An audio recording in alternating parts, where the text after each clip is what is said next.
On Is Music Theory Needed? I guess. It's going to be short and sweet. We're going to have a couple guests. Can we have Rick Beato up to the stage? Can we also have Samurai Guitarist up to the stage? Can we have, who else was on this? Michael, what's your last name? Oh boy. Palmisano on the stage, and Andy Pitcher to the stage. Woo! Pew, pew, pew.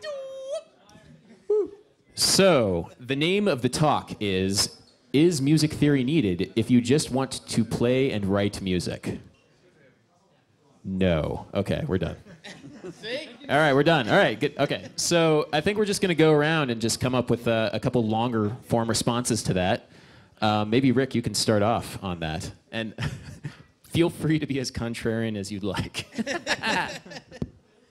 People ask me that all the time, you know, do you really need to know all these things, music theory-wise? And I say, well, of course not. You don't need to know them, but if you do know them, it's not a bad thing.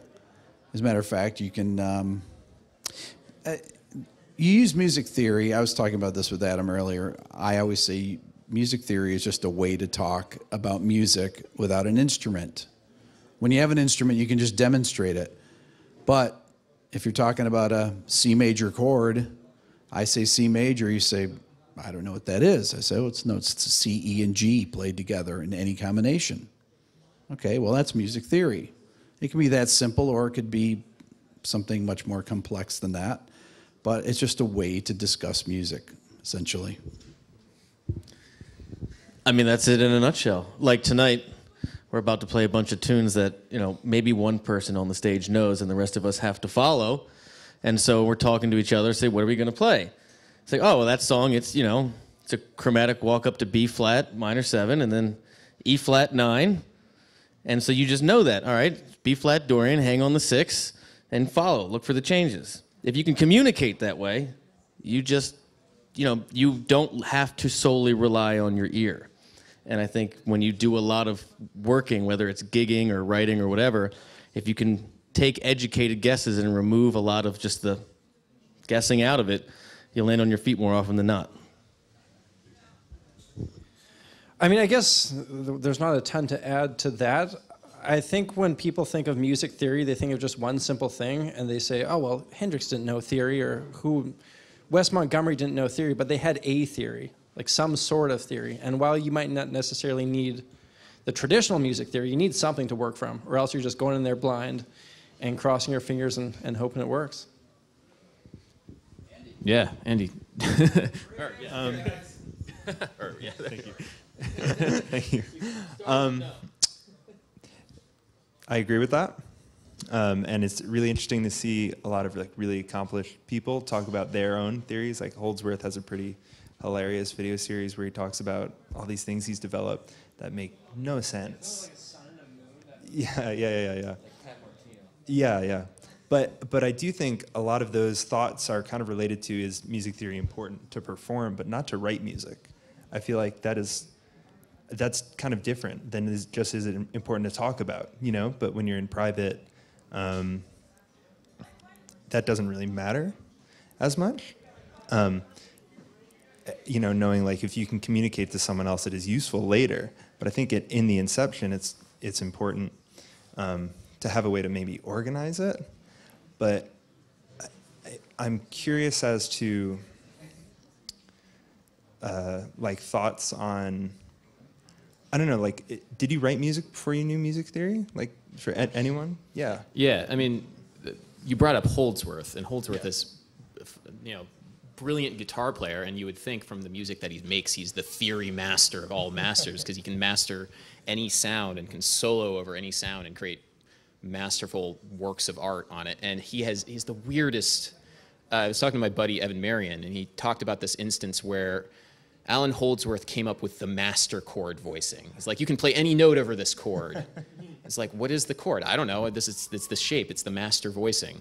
And Evan wasn't able to like tell me what that voicing was in music theory terms, like in terms of like, is that a minor 7/11 or whatever?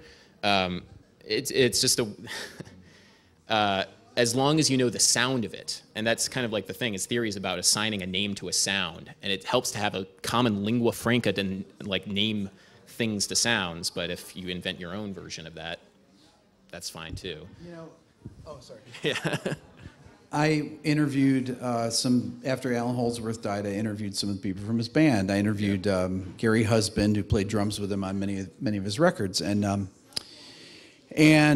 I asked Gary, he played on Alan's first solo record, IOU. He played on many of his records. And I said, so tell me about how you would rehearse when you'd learn a tune. Would Alan come in and say, here's how you play it? And he said, yeah, he just would show you the parts on guitar. He wouldn't know if anything was in any odd time. He said, you just know that Alan would pause here and there'd be an extra beat. And he said that he would say to Alan, well, that section, that one bar is a 5/4 in 5/4 or something. Alan would say, oh, I don't know that. There's just a pause there. You just wait a little bit. And he said they would just do it by everything was done by memory. And Alan didn't really know. And then I asked Steve Hunt, who played keyboards with Alan on a bunch of his records. I asked him about how did Alan tell you what the chords were? He said, well, he'd just play them for me, and I would just have to listen to what he played and then figure out what it was. Then I asked Jeff Berlin about when he rehearsed for road games. He said, well, Alan would play it, and I'd just play a bass note that sounded good under it. And Alan would say, yeah, oh, I like that. Yeah, I like that. So obviously, and then the other thing about Wes Montgomery, Samurai said this about Wes Montgomery. I hear that all the time. Well, Wes Montgomery didn't know theory or didn't know how to read. Wes Montgomery, there's a video of Wes Montgomery on YouTube. I was talking with Alan, with Adam last night about it. There's a video of him explaining, he's playing with this trio in 1965 in Amsterdam, Pim Jacobs trio, piano trio, and he's explaining to the pianist the chord changes to, what song was it? I can't remember. Wes couldn't even remember the name of the song, but he said, oh, it starts in E flat, starts on F minor 7, and he goes for 5 minutes, goes over the entire chord progression, and there's a lot of changes, a lot of 2-5-1s. He stops him after they stop playing. He goes, oh, actually, no, there's these other, you need to go here and here and here, and he knew all the chord changes that they played over. So that's the idea that people, guitar players, that they don't know how to read or whatever. You can know a lot about music theory and not know how to read a note. And Wes Montgomery absolutely knew all the chords that he was playing over. So yeah, there was what? Oh yeah, what happened? I was giving a talk in Norway. It was about rhythm and language. And there was a traditional Norwegian musician, and he was like basically a guy who was studying traditional Norwegian music. I know nothing about traditional Norwegian music, maybe you guys do, but I don't. But he was trying to explain how he was feeling at the beat, and he was like tapping it out, and it was like kind of the Balkan thing, where it was like short, long, short, long, short, long, short, long, which we would think of as like, oh, that's 5/8. 1 2 1 2 3 1 2 1 2 3 1 2 1 2 3. But no, for him it was short long, and that's the traditional way of feeling it. And you know, it's a way of communicating among people who are of similar mindset within a particular community. So if Alan Holdsworth speaks a certain language to his musicians, oh yeah, you just pause right here, and if people can understand it, there's really no. that is music theory, though. That's what his it is. Theory. That is. It's his music theory. Yeah, that's cool. Any other points on? So I guess you need to have a way of communicating stuff. All right, we settled it. It helps. The chord progression thing was, I think, one of the most important. When you talked about chord progressions, because that's people really communicate. Nashville is a great example. When you go into a songwriting session in Nashville, or to a demo session after you've written songs, they typically will do 4 3-hour sessions with a particular set of songwriters. They go in, the leader of the session is the one in charge of transcribing the tune. They play the demo. They will write out what the chord progression is in the Nashville numbering system, which is just Roman numerals essentially. And all the players play off that. They know, it's easy because it's 4-1-6-5 or 4-1-5-6 or There's twos 1, in there sometimes. 4, 6, Yeah, 5. there's other numbers. We got 7 numbers to choose from. So yeah, that whole entire. I mean, you need to know what chords are in what keys if you live in Nashville and you want to play sessions. The only thing that I'll add to that is just the only thing I'll add to that is just having just some basic cheats or just things that you always remember when you have to learn a lot of songs if you're in a working band and knowing just some basic music theory. So if you're trying to figure out a song, you figure out what key it's in. The bass line goes to the 7. Chances are it's the 3rd or the 5 chord. Start there. Little things like that. Or like when, for example, I'm working with a female singer right now, and she sends me voice messages, and I have to put chords to it. Well, chances are when she lands on the 9, I'm thinking that's the 5th or the 5 chord. Little things like that, that if you just get accustomed to making those little mental connections, you just make all the steps shorter. Next question. All right, we answered it. Music theory is useful. Who knew? I mean, I guess the answer is like it's a way of communicating to the other musicians, and so it makes things way easier, and it's just, yeah. All right, cool. So I took some questions from Instagram for the rest of this panel, which I promise will be short. The top question was, do you exclaim anything when you hear the 4th, the 5th, the minor fall, and the major lift? It's my favorite question. I compose myself usually and say, hallelujah. Hallelujah. Hallelujah. Hallelujah. So we don't have any questions yet from the live stream, so I'm just going to keep asking snarky questions from my Instagram. If I didn't go to Berkeley, can I still know music? Okay. Definitely not. You got it, yeah. Okay, so here's a slightly less snarky question. What makes music sound magical? Question mark. And I think that also like, yeah. Here, Rick, answer everything.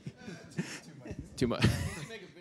Yeah, and I think that actually speaks to a deeper anxiety also of like the idea that when you learn more about theory, when you learn more about what's going on behind the scenes in a piece of music, it loses its magic.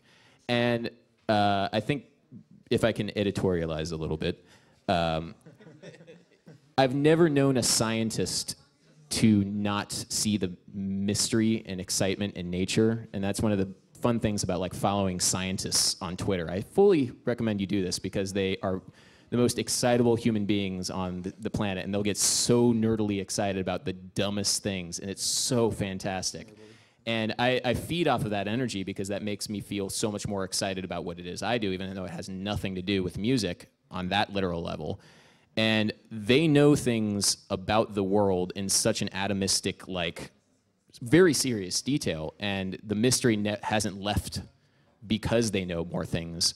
The more they know things, the more they know that they don't know. And so the general circle expands, and they're in here in the knowledge that they know, and then they see more and more of what they don't know. And I think that's the exciting thing about music, is because we know that we don't know more and more. So I'm going to leave that question off to you guys.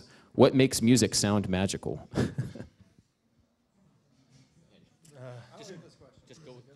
Well, my first reaction was like, oh, I guess harmony, like resolution is just like, whoa, yeah, that's exciting. But also like how much just percussion-based music that I've heard in my life that is just amazing, or just like noise that's like cathartic, I guess it is kind of tension release always. That is always nice because you don't always get that in life. But if you can experience that in like a 4-minute song, or it's just, then what about pop songs? I don't know. Yeah, magic. Yeah, magic makes music magical. That's my hard answer. Cool. Rick. Need more time? Oh, I can bullshit for longer. Shall we? I think that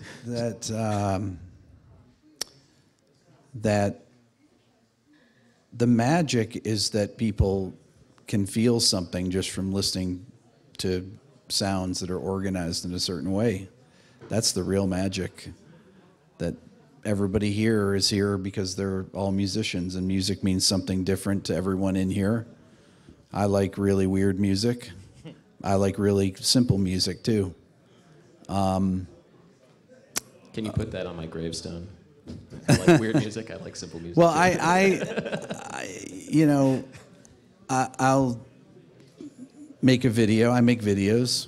I'll make a video where I'll talk about a very simple song, a pop song, and then people said, "How do you like that? Oh my God, I can't believe you like that song." Then I'll make a video on something really esoteric that I really like, and then there's like, "How do you like that?" And I say, well, we're not the same people. Everybody has different things that music, the way it's organized, means to them. We all hear with different ears, with different brains, with different experiences. And for me, the magic is, a lot of people will ask me, if you know what's going on in music, doesn't it ruin it? How do you ever listen to something without analyzing it? And I say, well, I don't analyze music unless I am analyzing music. Otherwise, I just listen to it just like anybody else. So that's the magic there, is that you can just, you can be able to analyze any piece of music and still just listen to it and enjoy it and not even think at all about what goes into it. I don't think about, people ask me about production. I never listen to a record and think, oh, that's terrible production. Well, that's not true. I do that all the time. No, seriously. I honestly, there's a lot of records that have horrendously bad production. If I were to be honest about it, if somebody were to say, okay, really, do you think this is good production? I mean, famous records that when you think about it, it's like, well, come on, the guitars are out of tune. And like there's this, I love Exile on Main Street, and there's a song that Keith Richards sings called Happy. Happy is this great, great song. Are the guitars in tune? No. Because I'm happy. Is the bass in tune? Not really. Keith Richards, is he in tune when he sings? Not that in tune. But man, is it good. The magic's there. It's so good. How do you not love it? If you don't know Happy, if you don't know Exile on Main Street, check it out. It's great. You're done, nothing? Yeah. I think I would just echo what Rick's saying is there's an emotional connection. And I think when you first listen to it, you don't listen to it and you're not thinking, okay, well, what's going on here? Why is this so great? You listen to it and you just say, this is great. And for me, at least, that doesn't change no matter what kind of music I'm listening to. I get that same feeling when I listen to that 5 Seconds of Summer song, the one where it's like, she looks so perfect standing there with American Apparel underwear, whatever. I remember listening to that song, I'm like, I feel like I'm 13 again listening to Blink-182 for the first time. This is an incredible feeling. And then once that wears off, and I start asking myself, why do I feel this way? What is it about this song that brings in those emotions? And it's the same thing when I listen to a great jazz solo. At first, I just hear that, and I love this. It emotionally connects with me, and I don't know why.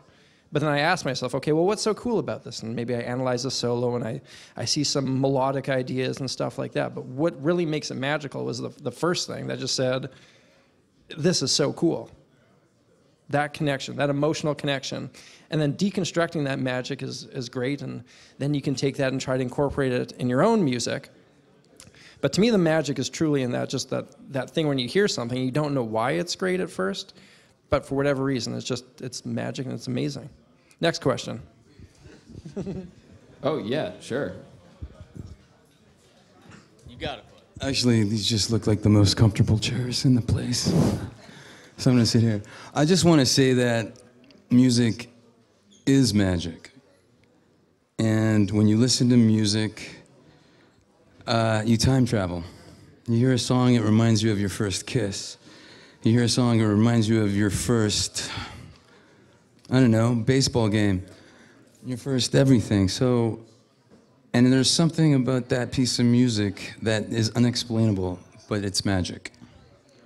And that's what I think. Like, for me, I've been honored and blessed to jam with some of my heroes. So if I get to play Stranglehold with Derek St. Holmes at a blues bar in Nashville, when he starts singing, I'm immediately 11 years old in my dad's basement dropping the needle on double-edged gonzo. And that's what music does. Hell yeah. Michael? Yeah, it's great. I talked to a bunch of these kids at NYU, these like really smart, smart-ass kids at NYU who are like studying jazz, and we were like checking out this New York Gypsy All-Stars band, and they were playing this crazy burnin' gypsy tune in like 11, and everybody's like geeking out about how it's all in 11. Yeah, man, it's like 1 2 1 2 1 2 3 1 2 1 2. Yeah. And then I played them Ivo Papazov and the Ivo Papazov's wedding band, and is this crazy Bulgarian guy who plays in the most insane time signatures, and like the clarinet's going crazy so fast that nobody could really understand what time signature was happening. And they were like, "Oh, we're not as smart as we think we are.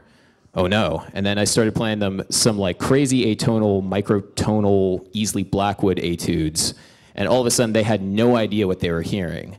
And I love that moment because I have no idea what's going on in the microtonal etudes, because you just have to listen to the music for what it is. You can't analyze it, and you have to let it go through you. Because when you're at a certain age, you want to know things. You want to know things about the song. You want to like prove that you know a lot of things. And eventually you kind of stop that. And that's a magical moment when you stop that and just listen to music for what it is and let it affect you. And that for me is like what music is like letting it affect you. And we're so scared of letting music affect us a lot of the time. I am, at least. And when it happens, and when I let it happen, that's such a cool moment. Cool moment. Yeah. No more questions yet from the live stream, but I'm going to share more snarky questions from my Instagram. So, if you can't sing it, you can't hurt it, ? If you can't sing it, you can't hurt it. Okay, I have a response to that. Can you sing a Bach fugue? Well, of course you can't. You can't sing 4 parts at once. So does that mean that Bach didn't hear it? I mean, it's actually an absurd thing. People that limit what they play by what they can sing, you would have an incredibly limited range of music. The piano goes from A0 to C8. You can't sing, no one in this room can sing the entire range. Yet there are orchestral pieces that use, what's that? Or 2 notes at a time. I'm going to try it. No. Or 2 notes at a time. You can't sing a 4-part fugue. So it's an idiotic argument. I'm just kidding. Rick is referencing the oft used, I guess, teachers will tell you have to sing your solos all the time. That's like a really old school jazz mentality. Like you should be able to sing your solos. I'm not saying that, actually. No, it's good to be able to audiate and right. Yeah, Adam. Audiation is very important. Audiation is very important. Hear what it is you're going to play. That's cool. Yeah. So, but the idea that you have to be able to everything you play, you have to be able to sing is ridiculous. If you can't, what was it? just move on from that one. No, it's such a good question. There's so many things we could talk about with that one. If you can't hurt it. All right, here's a good one. Since there's no questions. All right, come on. We need some actual questions from the chat. All right, this might be where we end this discussion. Is 4.676767/2.585858 a possible time signature? Yes. All right, cool. We're done. All right, I think this has been our music theory music theory live stream. If there aren't any more questions, I think we adequately answered the question, which was, is music theory necessary in order to play music? Adam, why don't you open it up? Oh yeah, let's actually get some. Yeah, I know. Oh yeah, question? Do you ever not look under the covers of a song that you really like because you don't want to know the magic? Like something like you're saying, no, never. I had a TLC kick last year, and I just have not wanted to investigate what about them makes my brain feel so good. They're so good, and I just accept it. TLC from like the early 2000s? TLC, 94 they started, but yes. Okay. I mean, there's tons of music that I love that I've never analyzed. Because you don't want to. Oh, because I purposely don't want to find out? No. Yeah, just. Feel more secure Well, and I never got around to it. Like, most of the time I just never got around to it. And then, but that's the cool thing is like when you then go back and check out what's actually happening, like there's a bass solo in Bulls and Parade, and I'd never actually made that connection. Like he's like doing a thing, and I never I never heard that until I just went and tried to learn it. I'm like, that's cool. I go back and listen to all these tunes that I like.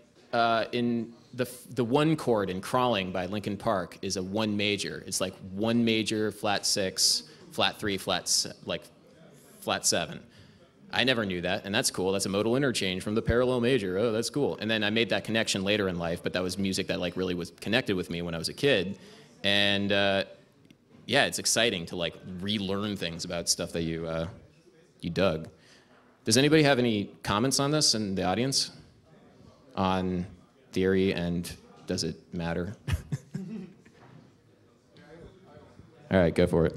I'd actually like to kind of chime in on what you said there, Andy. I've found it more magical sometimes when I tap into it and figure it out. Like I can think of songs, and I remember listening to certain songs, and maybe it's more lyrical stuff or whatever. I remember just like hearing certain lyrics, and I'm like, I don't know why this is so good. I need to figure out why. And I just think about it, and then you see these little patterns, and you see these really cool things that you don't normally pick up at first. And to me, that even makes it more magical that someone was able to come up with that and fit it in a song and make it sound so good. And that's, I don't know, I get a lot of, I enjoy that a lot. Like one song that comes to mind, and I don't love a lot of mainstream country music, but there's a song called I Drive Your Truck by Lee Brice.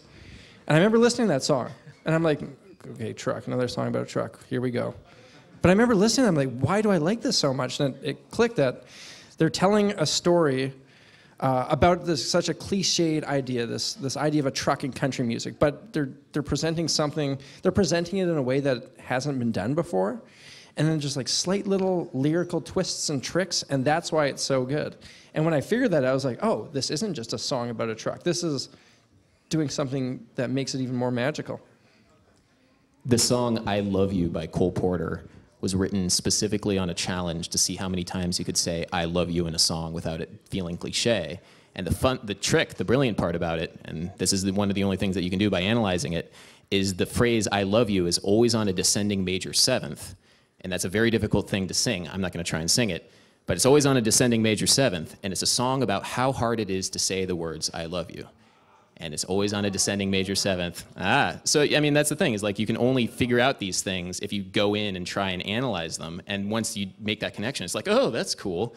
What else can I learn about this stuff? And every cool song has a little thing. No matter how simple or how complicated, there is a reason why it is so affecting. And that you know, it can be magical to not know, but for me, the magic is in the discovery of those things. And then it becomes, oh, that's such a cool thing. I want to learn more about that thing. Yeah, so. I got one interesting thought to you. Like, it would be interesting to know if it always happens on purpose. You know, that what other people analyze, the artist or whoever wrote it, did they do this on purpose, or did it just happen and you find out and then it's like, oh my God, it's so good and they didn't even know? I mean, yeah, So yeah. it's a good thing to think about. Yeah, I think, personally speaking, for when I'm playing music or writing music, so many things that I do are an accident. Right, and other people go like, wow, you did. And they're like, that's brilliant. Like, I mean, sometimes I'll write a lyric and it means something to me. I find my favorite lyrics are interpretive. Means something to one person and then something else to somebody else.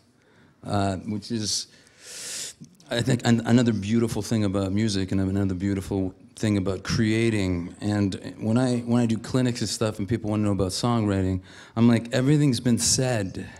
Every melody's been sung, every chord progression's been played. It's saying it a different way that a lot of people find success with. And I think it's a lot of, I mean, it's what it means to you. Like, I love, somebody got my lyric wrong, and I liked it better than what I wrote. So I've been singing that ever since. That's true, I swear. I mean, that's the thing about beauty, the beauty of music, because sometimes you can't make out a lyric, so you think it's something else. And then sometimes it's even better than what it is. So that's an accident too. But musically speaking, like, even I was talking to Pete Thorne today, and he was like, how did you come up with that? And I go, fucking accident. I was just wanting to end the riff a certain way, and it went like this, and I've been doing like that ever since. And that's again, you know, as a musician, as a guitar player, it's just, sometimes it just happens. And I totally get that, and I love that about music too.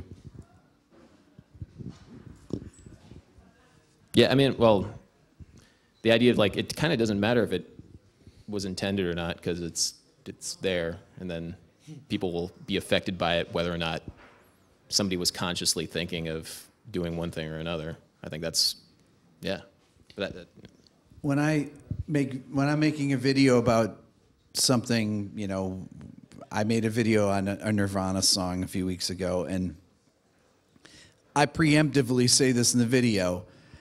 Now, people are going to ask me, do you think Kurt Cobain knew that he was singing the Sharp 11 here? No, he didn't know, but I know, and now you know. And it doesn't matter if it sounds good to his ear. His ear could hear these things. But that's actually not the point. I was thinking about what you were just saying. I worked in a session one time. A guy was producing. He's very famous. I can't say his name. He's in a huge band. And we were in the studio out in L.A., and the engineer that was there, assistant engineer, was a huge fan of his band. So they had done this jam, and I basically put together a song from a bunch of parts of a jam. And then this singer sang kind of scattered lyrics, and then he went to the assistant engineer. I want you to write down what you think I sang, and those were the lyrics of the song. And it was it was just gibberish, but this guy was so into it, this assistant engineer, which he probably didn't get credit for the lyrics, I can't remember. But like, I want you to write down what you think I sang. Those were literally the lyrics. I don't know. Oh, he does that. Does he? Yeah, what's that?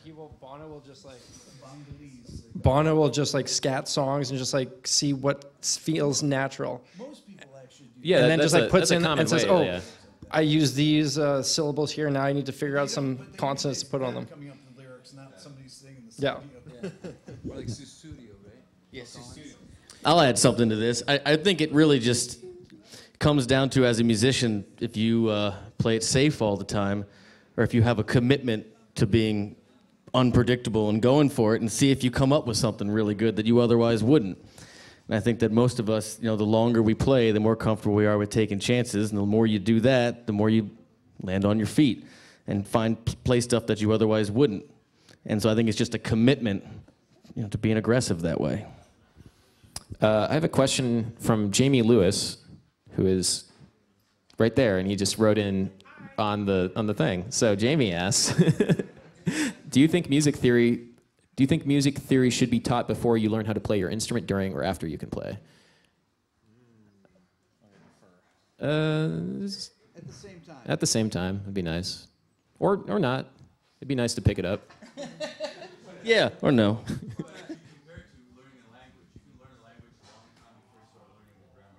Yeah. And you can start learning and appreciating music a long time before. And if you start learning theory too soon, maybe it can stop you from. Well, I mean, I would say that would just be a matter of the teacher and how you learn it too, because most of the time the way that theory is taught is kind of like a rule book, like these are the things that you must memorize and blah blah blah blah blah, rather than being an integrated part of a whole. Like, this is what you're playing, this is what you're listening to. What is that thing? That's the Sharp 11. What is that? And now you have an application for that. Most of the time, that's not how theory is taught. And I mean, it certainly would help to learn it concurrently with the music, because it's about music. It'd be like learning the grammar of a language without speaking the language. That would be a little strange, but possible, I guess. I don't know. Yeah.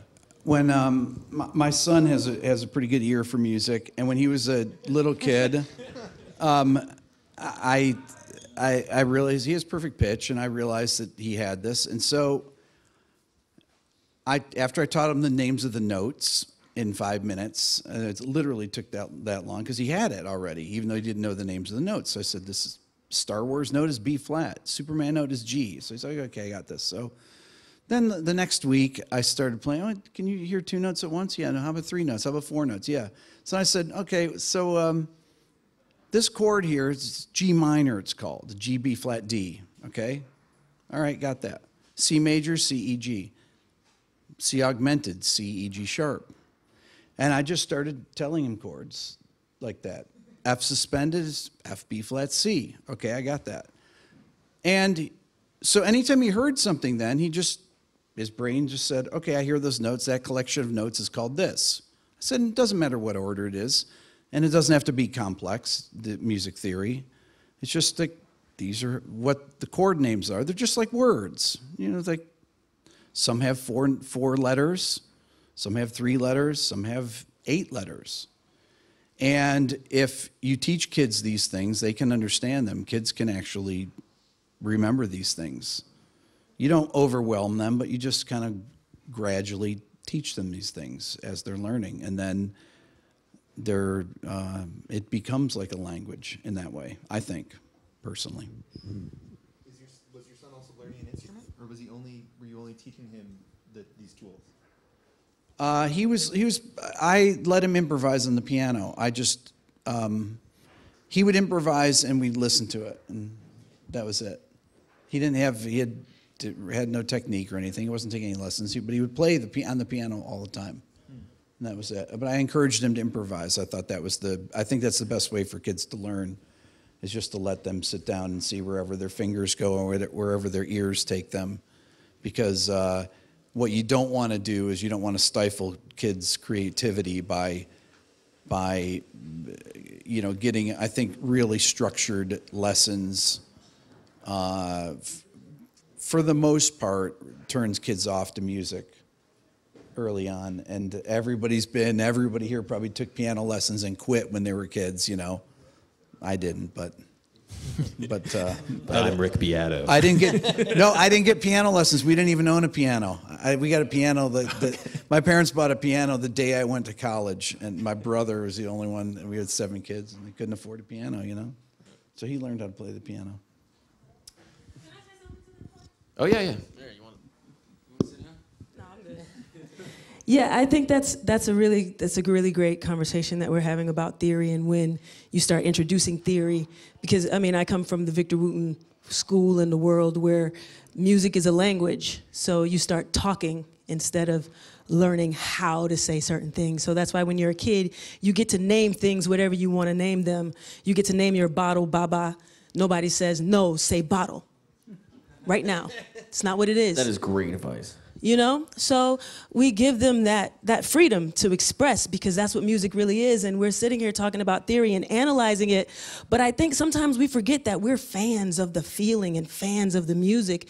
And we get so bogged down with this analyzation of everything that we forget to feel and to dance and to just be in the moment and really enjoy the music for the reason why you got into it in the first place, and it was because of the love of the sounds. So sometimes I think we get a little bit, and it's great to explore and dig deep and figure out the why, but don't forget the feeling. And I think that sometimes those two things start to fight. You know, those two things start to rub, the knowing and the feeling. So you don't allow what you know to make you feel something. So you say that sharp 11 that my man was singing, so what? You know that that's a sharp 11, but still, does it still make you feel good inside? Does it make you feel good to hit that note? You know what I mean? So I just think it's something to think about. Oh. So Victor Wooten, huge influence, by the way. Thank you for saying that. I'm a big fan. There's the four methods of knowing, and I think this is borrowed from a Persian poet. Unknown, unknowing, known unknowing, known knowing, unknown knowing. Basically the 4 stages of learning something. Unknown unknowing is not knowing anything. Basically being completely intellectually naive about something. Basically that's free play. That's when you're a child and don't know that you don't know anything. Unknown or known unknowing, when you know you don't know things. And that's like a really terrible spot to be in because you feel inferior to other people. And then you feel like an urge to learn stuff. Then there's known knowing, when you know a lot of things, and you know that you know a lot of things. And finally, unknown knowing, when you know a lot of things, but you don't even care, and it doesn't even matter anymore. And that's considered like enlightenment. I love those four stages of learning. Unfortunately, that has been translated into Donald Rumsfeld's known unknowns, known knowns, and unknown unknowns, which was used to justify the Iraq War. So that whole Persian four truth thing has been slightly tainted over the years, but I still hold on to that very dearly as something to strive for. And I also hold, there's two artists that I feel like represent the opposite extremes, and they're John Coltrane, who is unknown knowing, and Stan Getz, who is unknown unknowing.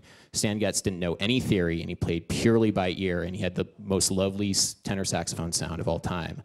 John Coltrane knew everything there ever was to know about everything, and in the end, it didn't even matter because he took it into outer space with his later records. And I think that's just a beautiful like pairing of like two people who like really cared, and they both made it to the point where they didn't know anything. So that's what we want. There you go. All right, I think that's a good place to end. Thank you for this panel, everybody. All right.